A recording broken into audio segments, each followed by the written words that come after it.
di hidupku. Yesus kekuatan di hidupku. Yesus kekuatan di hidupku.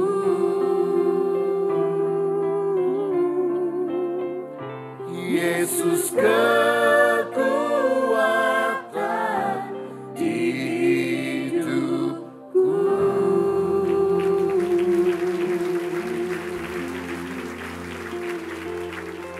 Bapa Surgawi, sore hari ini kami mempersiapkan hati untuk menerima kebenaran firman-Mu. Kami tahu firman-Mu itulah yang membawa hati kami lebih mengenal Engkau, lebih dekat kepadamu, dan biarlah kami lebih menyala-nyala untuk melayani Engkau. Pengurapan-Mu atas hamba-Mu dan kami semua dalam nama Tuhan Yesus Kristus. Haleluya. Amin. Berikan tepuk tangan untuk Tuhan kita. Silakan duduk. Tuhan memberkati. Selamat sore jemaat yang dikasihi Tuhan. Shalom. Senang saya bisa hadir dan melayani pada hari ini. Siapa yang siap diberkati oleh Tuhan? Mari kita akan baca Alkitab kita bersama dari Injil Lukas pasal 24 ayat 32 sampai 35.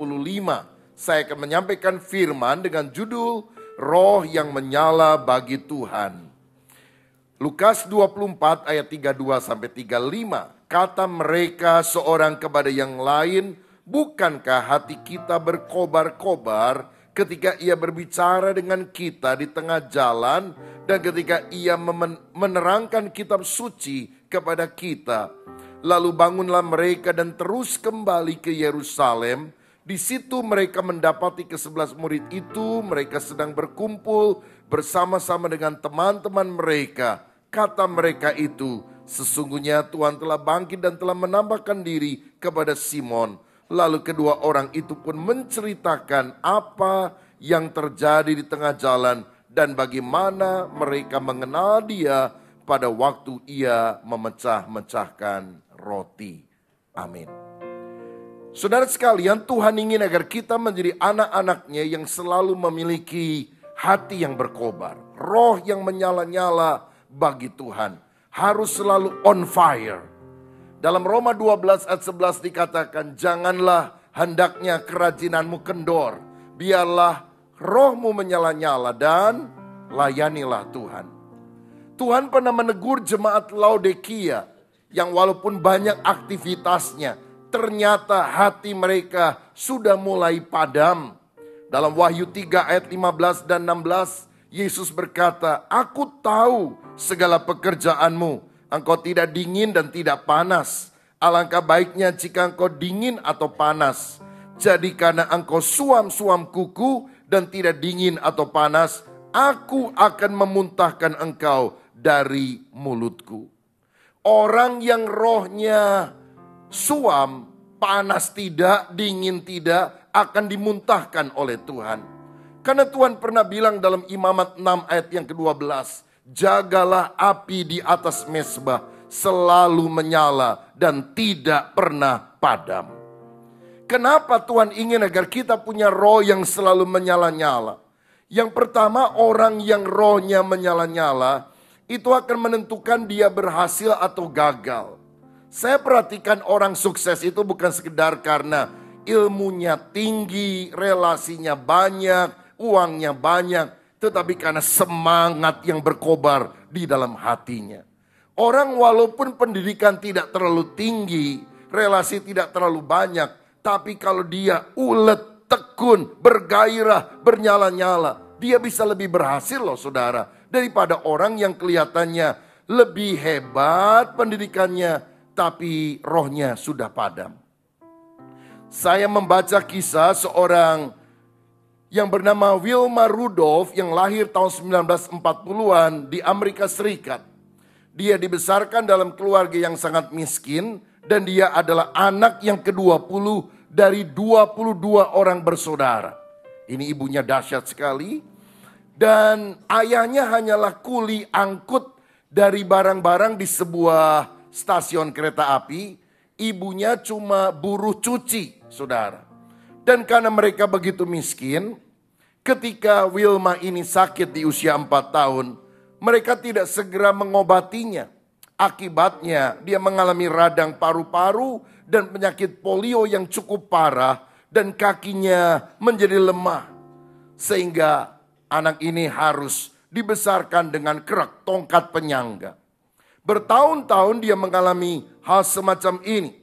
Ketika usia 9 tahun, Wilma berkata, "Mama, saya bosan pakai tongkat penyangga. Saya mau belajar jalan."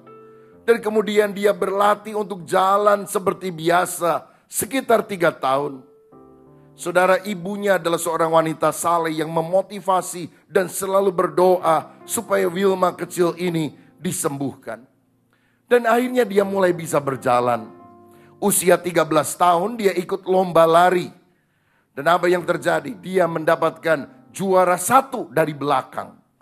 Karena bekas lumpuh mana bisa jadi juara. Tapi semangatnya berkobar-kobar. Beberapa waktu kemudian dia mengikuti lomba lari yang lain.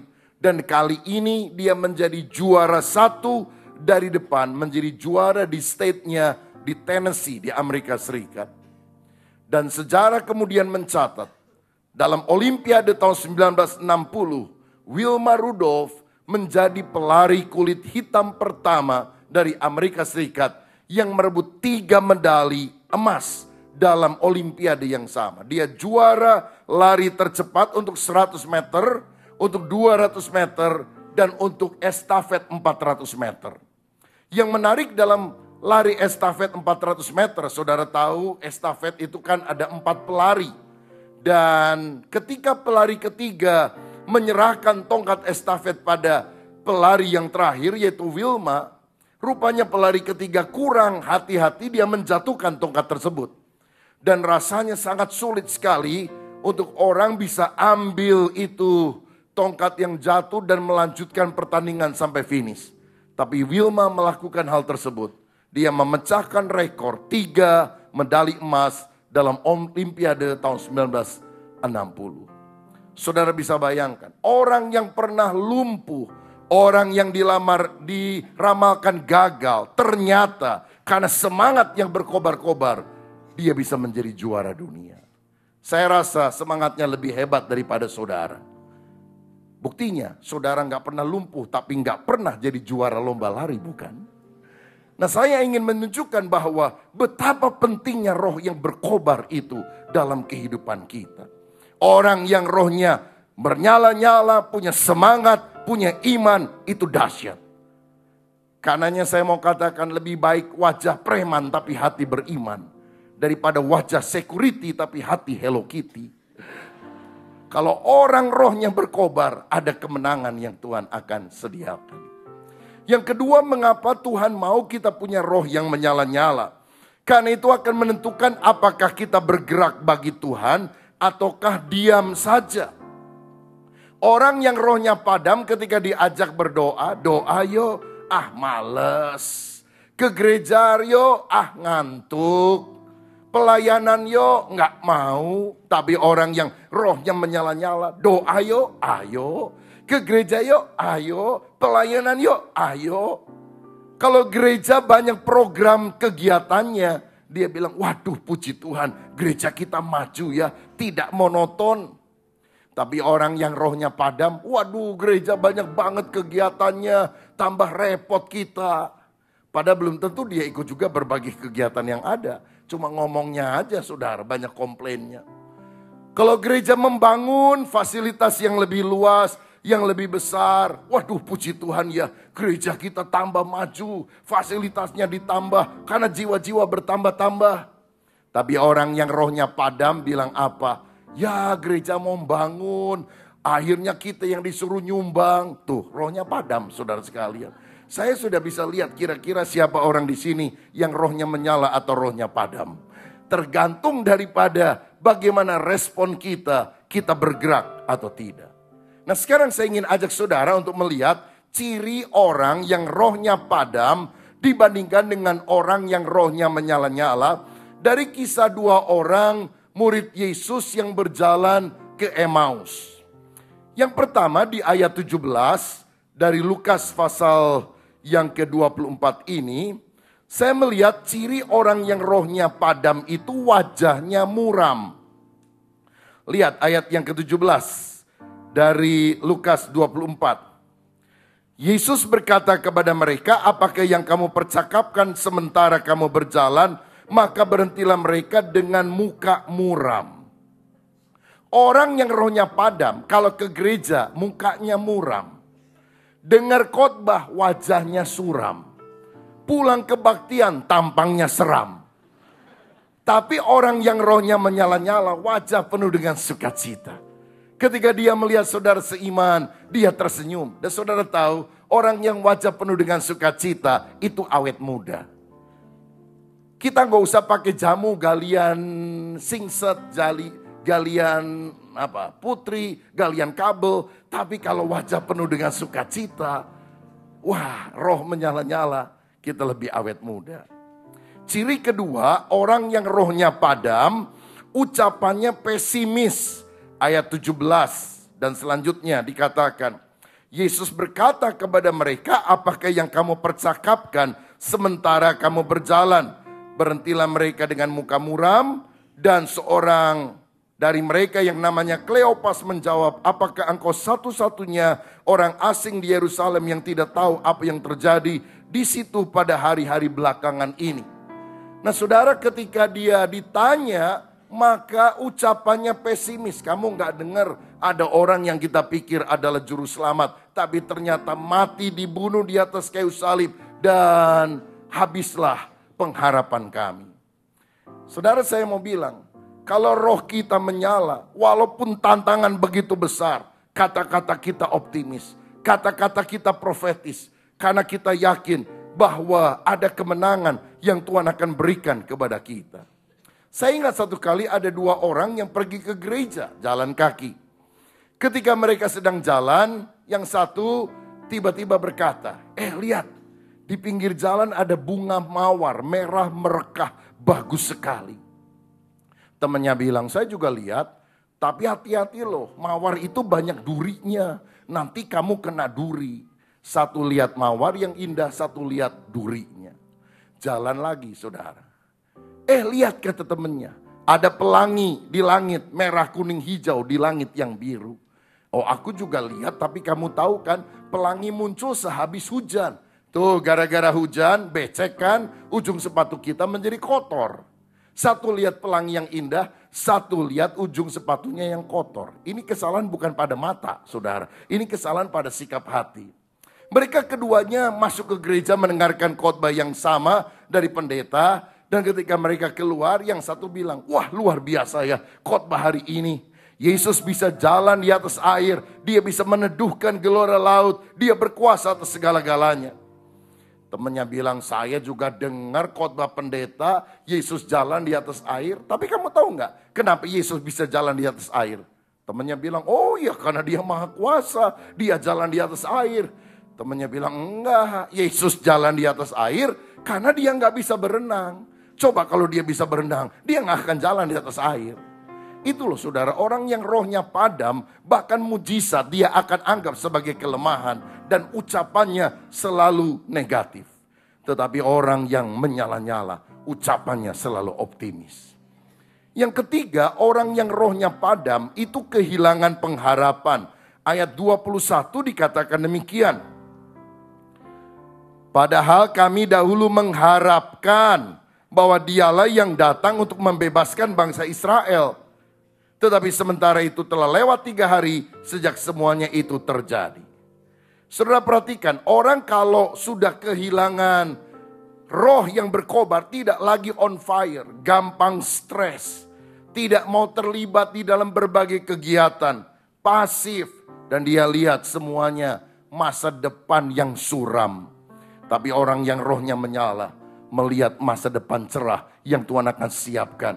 Besok akan lebih baik dari hari ini, karena ada Tuhan yang akan memberikan tuntunan bagi kita yang percaya kepadanya. Berikan kemuliaan untuk Tuhan.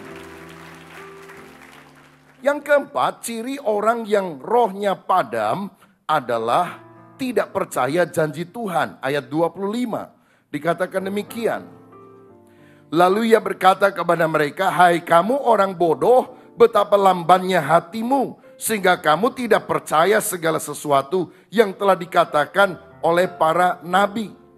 Saudara-saudara, perhatikan ini, bahwa orang yang rohnya padam tidak percaya kepada apa yang disampaikan oleh firman Tuhan. Kalau ada pendeta khotbah tentang mujizat kuasa Tuhan, dia bilang, bohong, digede-gedein, mana mungkin. Kalau temennya bersaksi, aku udah ditolong Tuhan loh, aku ini saksi nyata. Ya, yang ditolong cuma kamu, aku gak bakal ditolong sama Tuhan. Itu cirinya orang yang rohnya padam. Tapi kalau orang yang rohnya menyala-nyala, begitu dia dengar firman, dia bilang, amin, aku percaya kuasa Tuhan. Itu sebabnya kalau saudara dengar khotbah, siapapun yang menyampaikannya, dan engkau rasa setuju dengan apa yang disampaikan, gak usah diminta, saudara bilang, amin. Gak usah ditanya, ada amin? Ada. Ada haleluya? Ada. Tapi kalau roh kita menyala, responsif. Saya percaya Tuhan ada di tempat ini. Saya percaya dia akan melakukan perbuatan luar biasa. Haleluya. Sudah mulai menyala sedikit, saudara sekalian. Haleluya. Nah, yang kelima, orang yang rohnya padam itu tidak sadar Tuhan hadir. Lihat ayat 15 dan 16 dikatakan demikian. Ayat 15, tetapi ada sesuatu yang menghalangi mata mereka sehingga mereka tidak dapat mengenal dia. Saudara, jadi kita lihat orang yang rohnya padam ternyata bisa jalan bersama Yesus tapi tidak kenal dia. Alkitab bilang bahwa yang jalan ke Emmaus itu kan salah satu dari murid Yesus, Kleopas dan satu lagi. Nah, mungkin mereka bukan murid dalam kelompok 12. Tapi Yesus kan punya 70 murid yang lain. Jadi mereka salah satu di antara 70 murid itu setidaknya. Tapi masa jalan sama Yesus, ngobrol sama Yesus, gak kenal loh saudara sekalian. Pada setidaknya 2-3 tahun kan pernah bareng-bareng sama Yesus. Bayangkan kalau saudara udah nikah 2 tahun atau hampir 3 tahun. Lalu ketika pulang ke rumah, lalu ting tong, begitu dibuka pintunya oleh istri, dia tanya, cari siapa mas? Loh aku kan suami kamu, kok rasanya saya belum pernah lihat ya. Betapa menyakitkan saudara. Ini orang yang rohnya padam, tidak sadar bahwa Tuhan hadir. Tapi kalau orang rohnya menyala-nyala, sadar Tuhan ada beserta dengan kita karena dia adalah Immanuel. Berikan kemuliaan untuk dia. Saya kadang-kadang lihat ada orang yang kalau masuk rumah, dia bilang, aduh saya rasa ada roh jahat di sini nih. Begitu dia masuk satu tempat, saya rasa ada sesuatu yang gelap dan menekan. Banyak orang yang sangat peka setan hari-hari ini. Saya mau bilang kita ini lebih baik peka sama Tuhan. Begitu masuk ke ruangan gereja ini, aduh lain suasananya ya. Hadirat Tuhan begitu dahsyat. Itu yang Tuhan cari. Bukan dikit-dikit, aduh ada setan. Begitu dikit-dikit ada setan. Saudara, orang yang rohnya menyala, sadar bahwa Tuhan hadir. Dan karena Tuhan hadir, dia akan melakukan pekerjaan besar di dalam kehidupan kita, umatnya. Siapa yang rindu rohnya berkobar, menyala, tidak padam. Amin. Coba lihat kiri kanan, sebelah kiri atau kanan saudara, rohnya menyala atau padam. Mari ucapkan bersama. Jangan hendaknya kerajinan kendor. Biarlah rohmu menyala-nyala. Dan layanilah Tuhan. Haleluya. Puji Tuhan. Nah sekarang bagaimana supaya roh kita bisa selalu menyala-nyala untuk kemuliaan Tuhan. Yang pertama saudara, supaya roh kita bisa menyala, kita harus menyadari kehadiran Tuhan. Ayat 30 dan 31 berkata demikian. Ayat 30 dan 31. Waktu ia duduk makan dengan mereka, ia mengambil roti, mengucap berkat, lalu memecah-mecahkannya dan memberikan kepada mereka. Ketika itu terbukalah mata mereka dan mereka pun mengenal dia tetapi ia lenyap dari tengah-tengah mereka. Ketika Yesus hadir di tengah mereka, dan kemudian mengambil roti dan memecah-mecahkannya, baru mereka sadar itu adalah Tuhan Yesus. Karena waktu Yesus diundang masuk ke rumah mereka, Yesus kan mestinya bersikap sebagai tamu. Mereka adalah tuan rumah yang melayani. Tapi ternyata Yesus yang mengambil roti dan memecahkan seperti yang biasa dia lakukan ketika dia bersama dengan murid-muridnya. Dan saya percaya pada waktu dia memecahkan roti, orang melihat ada lubang pada telapak tangannya. Dan langsung mereka teriak, itu Yesus.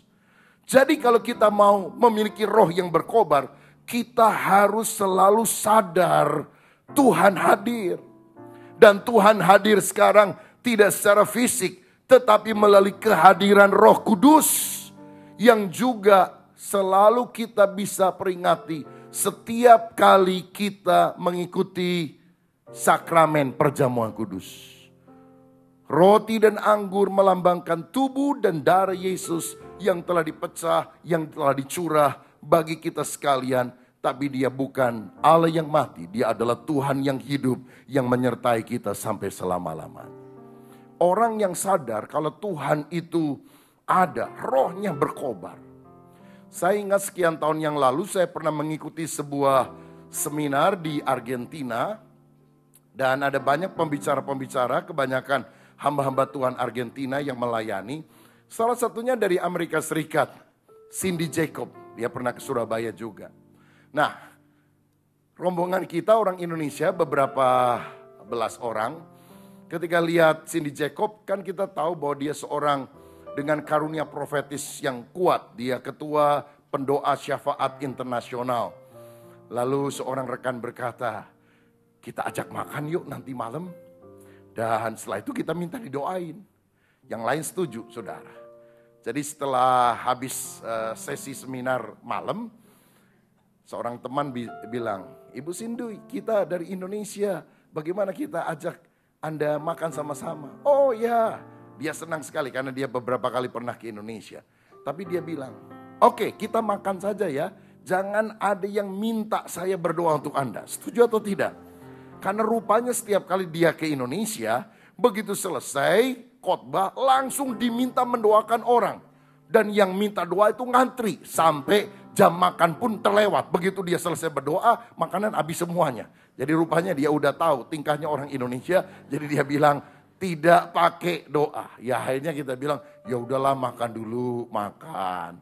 Setelah selesai makan, udah mau pulang, seorang ibu bilang, Ibu Cindy, saya minta didoakan ya. Tuh kan minta doa katanya. Tapi yang lain bilang, ya nggak apa-apa senior ini. Umurnya udah 70-an si ibu ini saudara. Ya oke deh satu orang.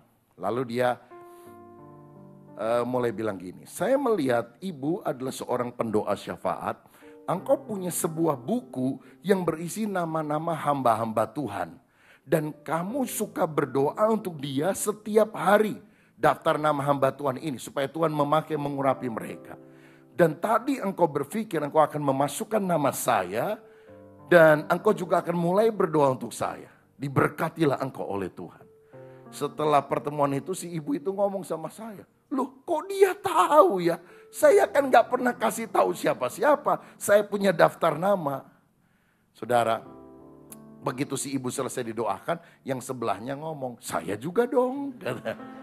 Wah saudara, dia bilang kan katanya satu. Ya nggak apa-apa tambah satu.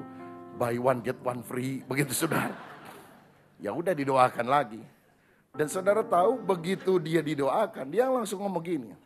Saya melihat kamu sedang akan membeli sebuah properti di Australia.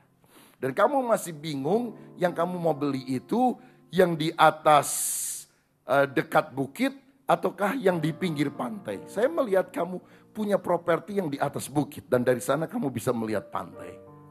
Saudara, rekan saya ini ngomong. Saya ini sebelum datang ke Argentina, ke Australia dulu dengan istri saya. Dan kita memang lihat dua rumah ini untuk salah satunya kita beli.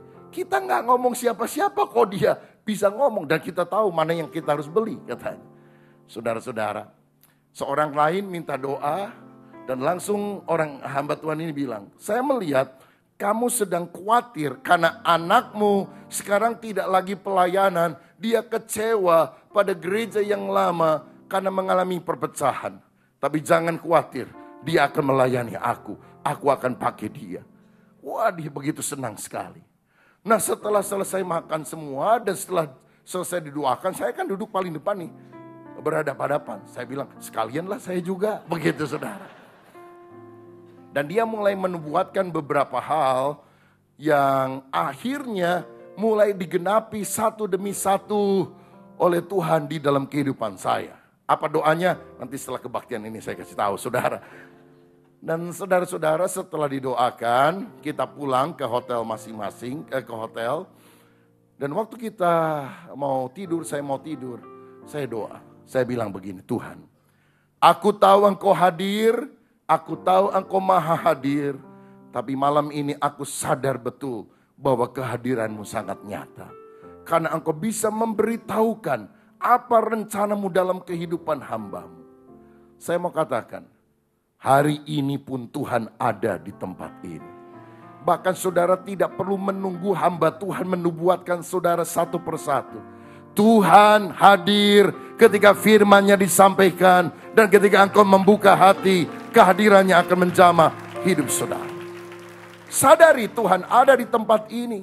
Sadari Tuhan melihat kita hari lepas hari. Itu yang membuat roh kita tidak padam, tapi menyala. Yang kedua, kalau kita ingin roh kita menyala-nyala, kita harus merenungkan firman-Nya. Ayat 32 tadi dikatakan demikian. Kata mereka seorang kepada yang lain, bukankah hati kita berkobar-kobar ketika ia berbicara dengan kita di tengah jalan dan ketika ia menerangkan kitab suci kepada kita. Saudara tahu, kalau kita ingin selalu on fire, jangan pernah lepas daripada firman Tuhan. Firman Tuhan, pedang roh itu, membuat kita memiliki roh yang selalu kuat di hadapan Dia. Orang kalau nggak suka makan, tubuhnya lemah. Orang tidak suka dengar firman, tidak suka baca Alkitab, rohnya lemah. Jadi kalau saudara tiap bangun pagi, tidak baca firman, cuma nonton TV sambil makan, tubuhmu montok, tapi imanmu rontok, saudara. Tapi kalau tiap pagi kita renungkan firman, siang dan malam, ada kekuatan rohani loh yang Tuhan akan berikan kepada kita. Baca buku-buku rohani, dengar khotbah-khotbah yang disampaikan, ikuti seminar-seminar yang diadakan. Kalau saya nggak salah, di bawah saya lihat ada dari penerbit Andi yang juga mencetak buku-buku khotbah yang saya pernah tulis. Mungkin saudara bisa dapatkan sehabis ibadah ini. Intinya, firman Tuhan harus kita dengarkan, harus menjadi pokok renungan kita. Itu yang membuat kita menyala bagi Tuhan. Alkitab berkata dalam Yosua 1 ayat 8, jangan engkau lupa memperkatakan kitab Taurat ini, tapi renungkanlah itu siang dan malam. Bertindaklah hati-hati sesuai dengan apa yang tertulis di dalamnya, maka perjalananmu akan berhasil. Engkau akan beruntung. Siapa yang mau berhasil dan beruntung? Peta jalannya adalah Alkitab. Kalau kita selalu merenungkan firman, ada keberhasilan yang Tuhan mau berikan kepada kita. Saudara tahu sekarang ini kalau kita ada di kota besar dan kita nggak terlalu tahu jalan kemana untuk ke satu tempat, ada satu alat bantu yang diberi nama GPS, Global Positioning System. Kita tinggal masukkan alamat dan dia akan mengarahkan kita. Belok kiri, belok kanan, belok kiri, sampai tujuan. Orang Kristen kalau ingin sampai pada sasaran, kehidupan yang berhasil dan beruntung, juga mesti pasang GPS. Bukan Global Positioning System, tetapi God's Positioning System. Dan GPS kita adalah Alkitab. Renungkan firman siang dan malam, maka engkau akan berhasil dan beruntung.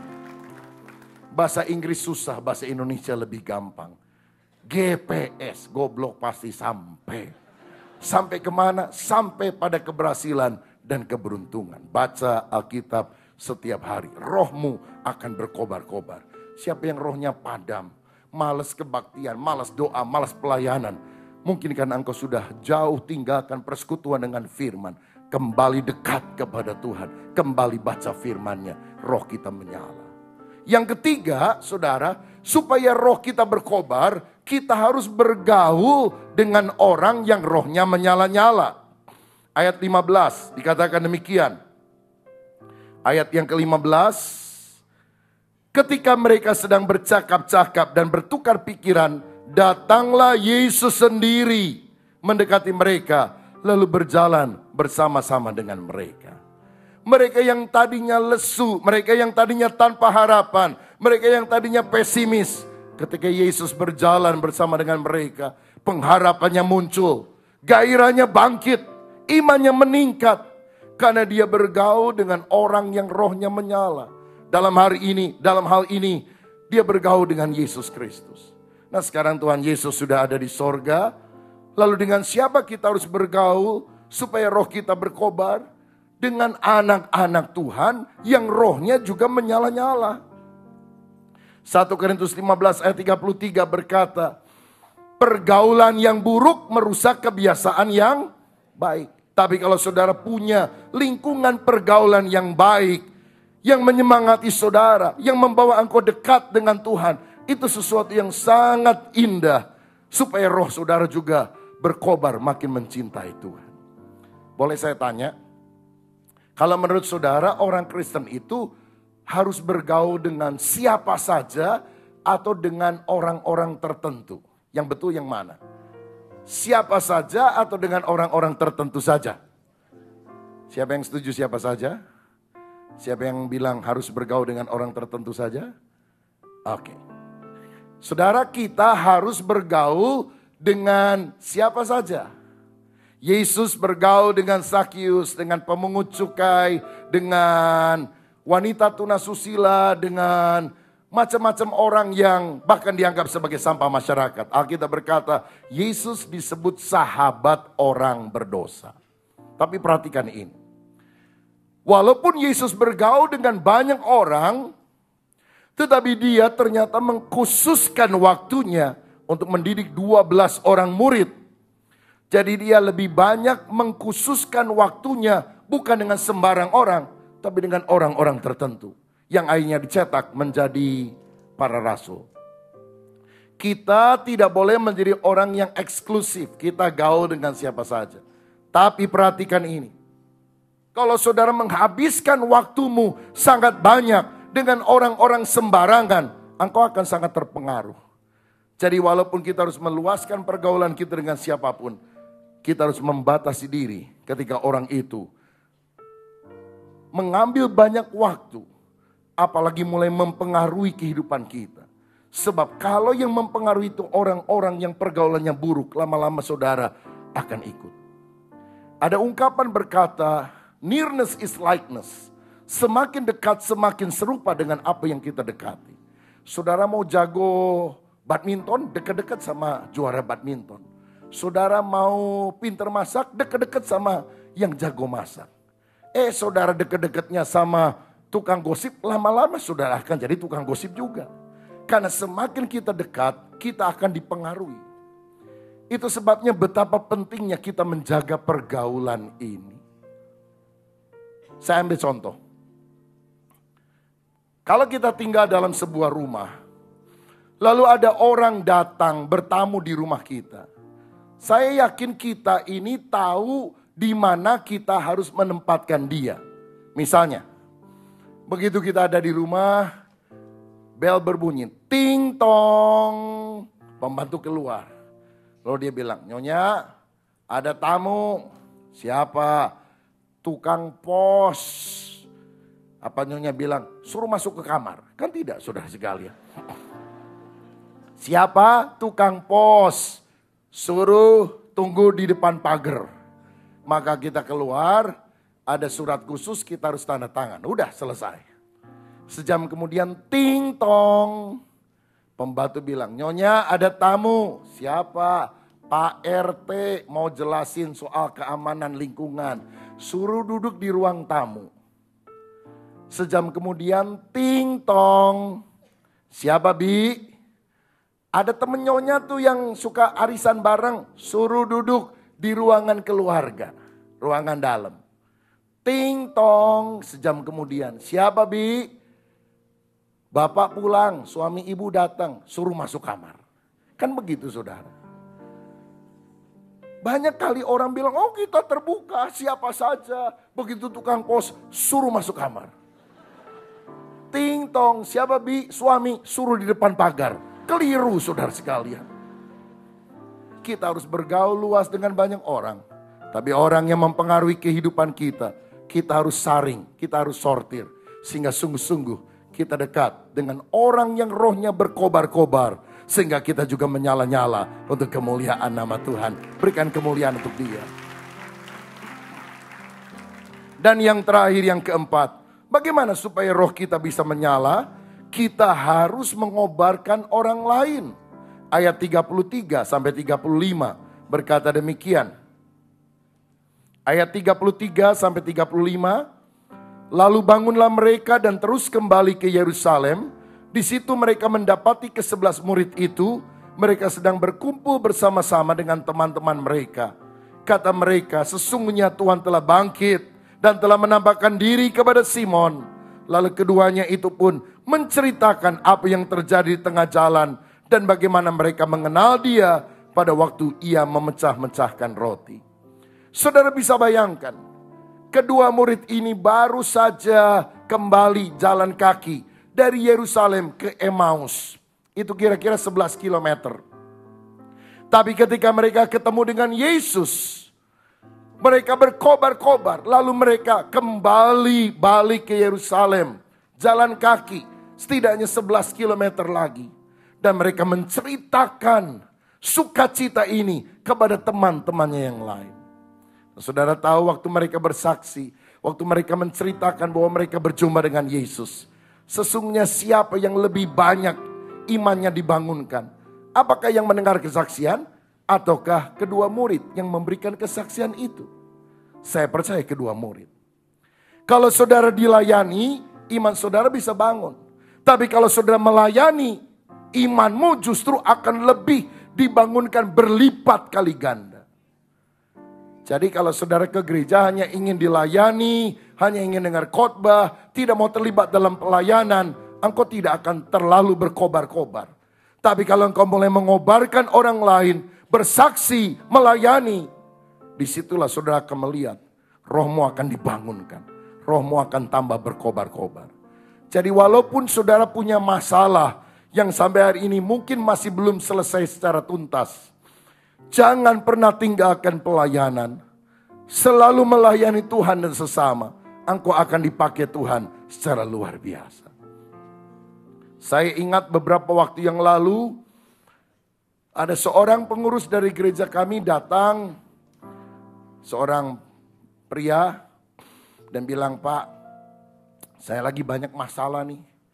Saya mau cuti dulu dari pelayanan, katanya. Saya godain dia, cuti apa? Cuti hamil. Dia bilang, enggak, saya banyak problem aja, banyak beban. Boleh enggak saya konseling? Saya bilang bisa, tapi saya udah janji mau mendoakan orang di rumahnya. Jadi gini saja, kalau Anda ada waktu, saya naik kendaraan Anda aja deh. Supaya saya bisa sama-sama, saya lagi enggak ada temen nih untuk pelayanan ke sana. Oke, saya antar, saya juga enggak ada acara. Setelah selesai nanti kita lanjutkan konseling ini. Jadi kami pergi berdua, saudara. Lalu kemudian di rumah yang pertama, saya doakan keluarga ini. Dan setelah selesai doa, tuan rumah juga nanya kan sama teman yang saya ajak ini. Gimana Pak keadaannya? Ya saya lagi banyak masalah Pak. Tapi kita anak Tuhan, kita tidak boleh menyerah. Tuhan pasti memberikan kemenangan katanya. Saya bilang boleh juga dia ngomong nih. Saudara. Lalu orang itu bilang, Pak Pendeta, tetangga sebelah saya ini jemaat juga lagi sakit. Keberatan gak kalau mendoakan? Oh tidak keberatan, ayo kita pergi. Nah kebetulan yang ujung rumah sana juga sama. Oke deh saya bilang setelah sebelah lalu ujung baru kita pulang.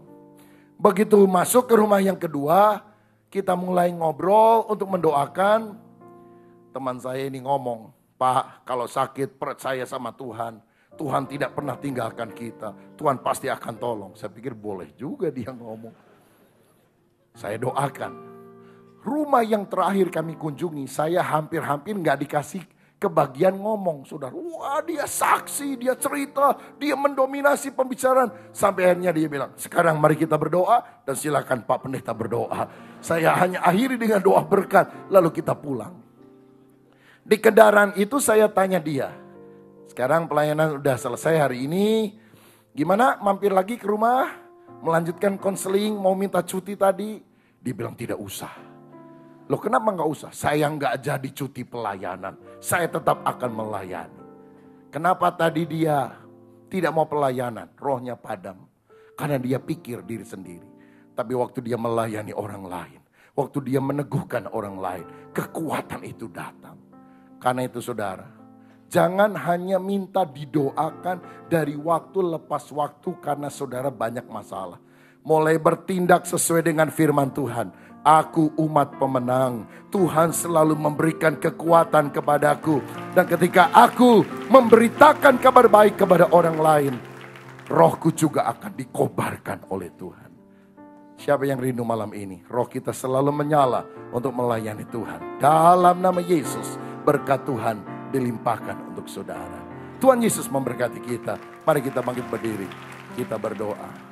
Berhembuslah Roh Kudus di tempat, berhembuslah.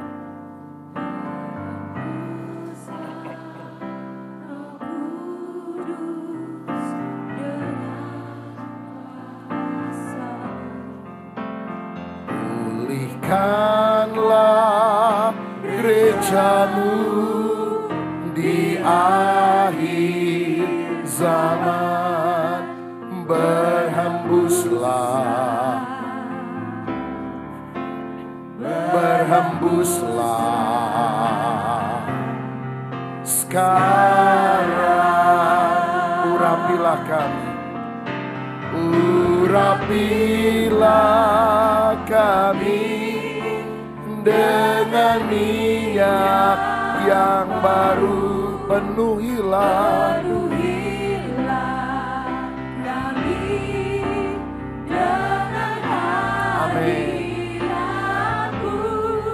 kami rindu Tuhan melihat kuasa-Mu dicurahkan di tempat.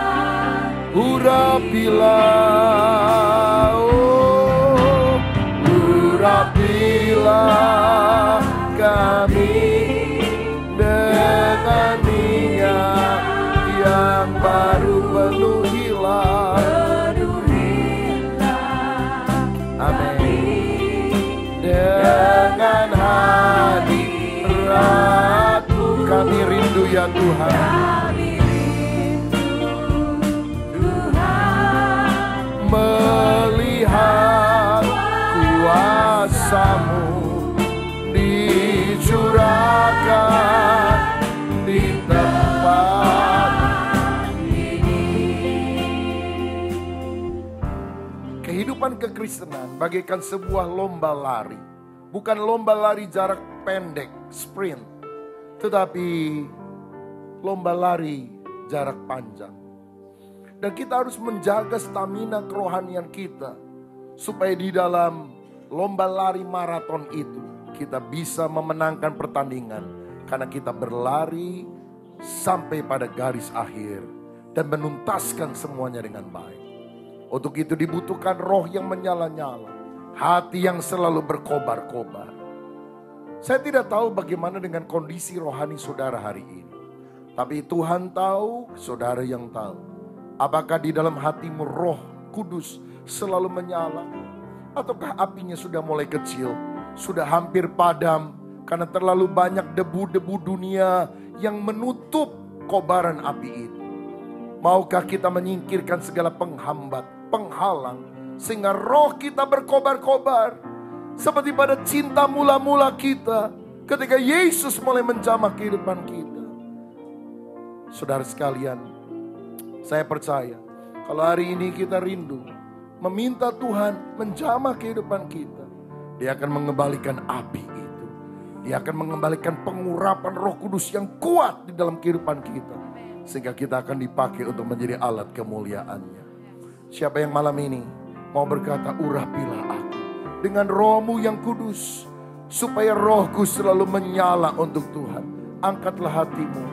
Urapilah kami dengan minyak baru, penuhilah. Amin. Dengan hadirat-Mu kami rindu. Haleluya. Melihat kuasa-Mu dicurahkan. Sekali lagi dengan lebih keras, dengan lebih sungguh, minta urapan Tuhan mengalir. Urapilah kami dengan minyak yang baru, penuhilah kami dengan hadirat-Mu kami rindu. Oh Tuhan, melihat kuasa-Mu dicurahkan di tempat kami rindu, kami rindu, kami rindu. Oh Tuhan, melihat kuasa-Mu dicurahkan di tempat, dicurahkan di hati kami, dicurahkan di hati kami, dicurahkan di hidup ini, dicurahkan di hidup ini. Haleluya, haleluya. Ya Rabbal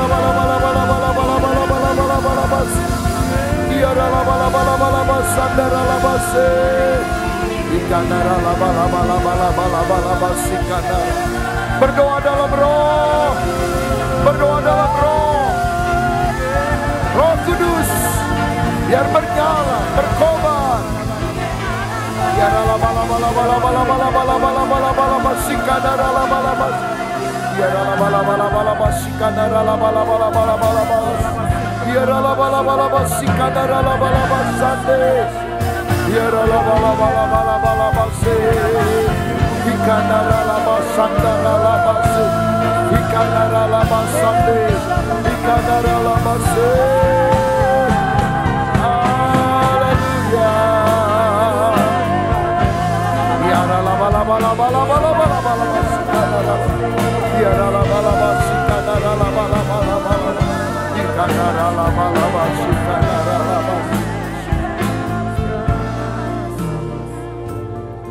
Bapa Surgawi, Engkau melihat anak-anak-Mu yang hadir pada sore hari ini.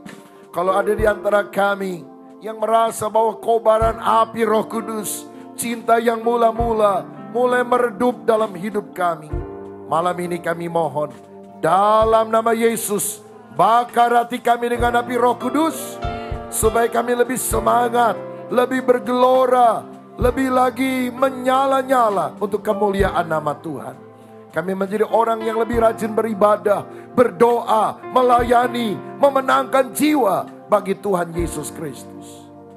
Bapa Surgawi, kalau ada dosa yang selama ini menghambat pengurapan Tuhan, menghambat api itu berkobar, cabut itu dalam hidup kami.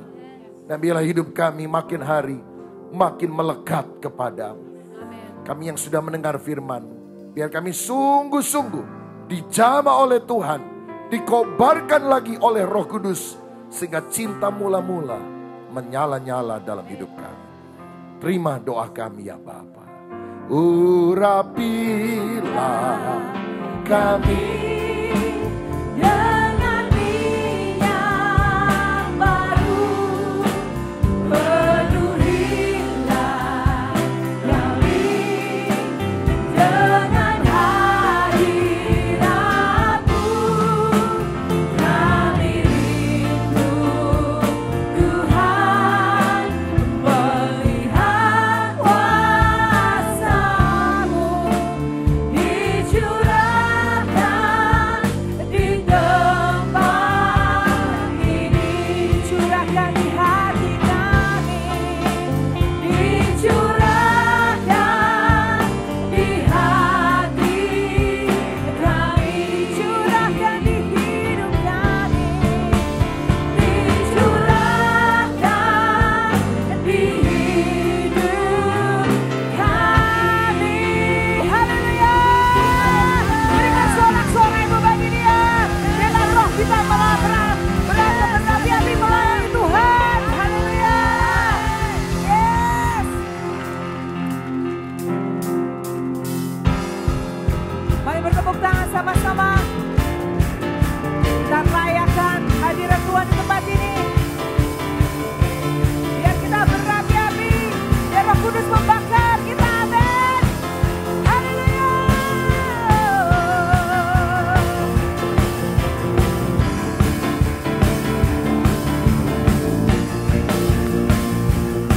Jiwa bebas terlepas, rasa mata terhempas. Nama Yesus pemenang, nama Yesus jawaban. Langkah takkan berhenti, berlari sampai akhir. Sukan tinggi namanya, sukan ajaib namanya. Katakan, Roh Kudus membakar setiap kami. Nyanyikan pujian, mujizat terjadi. Semuanya mengalir kuasa-Mu, nyalakan api-Mu, ku nyanyi. Oh, oh, oh, oh, tercurah kuasa-Mu, nyalakan api-Mu, ku nyanyi. Oh, keajaiban terjadi.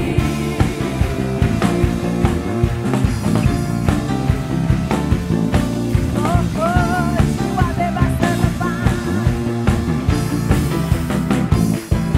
jiwa bebas terlepas, kuasa maut terhempas.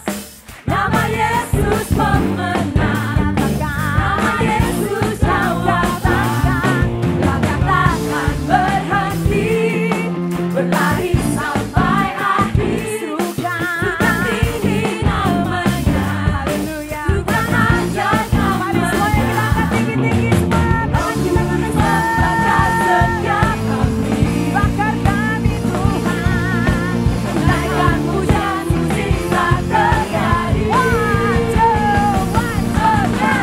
kuasa-Mu, nyalakan api-Mu, ku nyanyi. Oh, tercurah kuasa-Mu, nyalakan api-Mu, ku nyanyi. Sekali lagi mengalir kuasa-Mu, nyalakan api-Mu, ku nyanyi.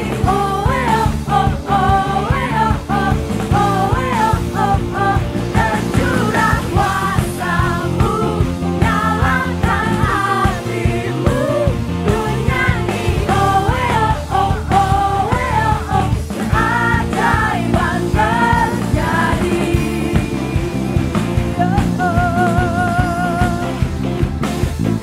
Haleluya. Yes, berikan sorak-sorai berdiri lagi buat Dia. Haleluya. Tepuk tangan sekali lagi untuk Tuhan Yesus Kristus. Roh Kudus ada di sini yang akan menyatakan kuasa kehendak atas hidupmu. Terima kasih Roh Kudus. Engkau dahsyat, Engkau luar biasa. Kami mau memanfaatkan untuk kami tidak lagi memiliki semangat yang padam, tapi terus kami memiliki semangat yang menyala sampai kedatanganmu yang kedua kali. Mampukan kami dengan hikmat dan urapan yang baru untuk kami melangkah, untuk kami melayani Engkau, melayani jiwa-jiwa, melayani mulai dari keluarga kami, untuk biar kegerakan tidak berhenti sekarang tapi selama-lamanya, khususnya selama bulan Agustus kami serahkan semua ke dalam tangan dan pemeliharaanmu.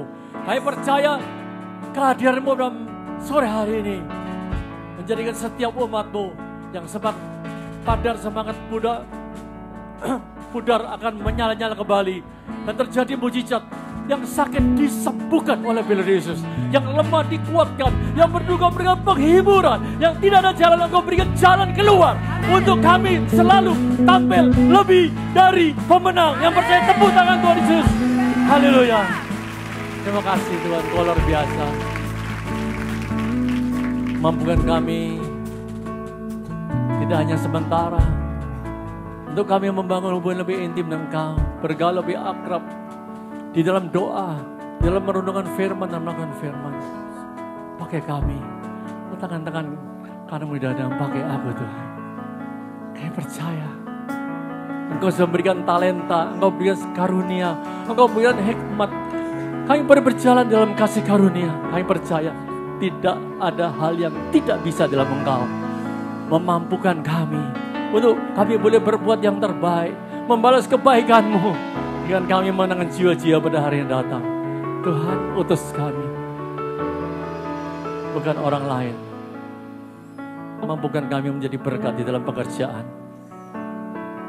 di dalam pelayanan, di dalam studi kami. Buat kami fokus hanya kepada Engkau. Roh Kudus jamah kami, ubahkan kami, agar kami benar memiliki Kristus dalam hidup kami. Terima kasih, katakan sesuatu, terima kasih. Urapan yang baru sudah kami terima pada sore hari ini. Terima kasih untuk kesembuhan Kau berikan pada sore hari. Tangkap dengan iman dan percaya. Saya percaya keuanganku Engkau cukupkan semua. Pekerjaanku, kebutuhanku. Terima kasih Tuhan. Baik pekerjaan, pasangan hidup, keturunan. Apa yang kami ceritakan yang sesuai dengan kehendak-Mu. Engkau tahu apa yang menjadi keinginan kami. Berkati rumah tangga keluarga kami. Biar ada kerukunan, ada kebahagiaan, sukacita daripada-Mu. Apa yang menjadi masalah Engkau berikan berjalan keluar. Mari kita arahkan tangan kanan kepada hamba-Nya. Terima kasih Engkau sudah utus hamba-Mu, Bapak Pendeta Rubin Adi. Urapi hamba-Mu.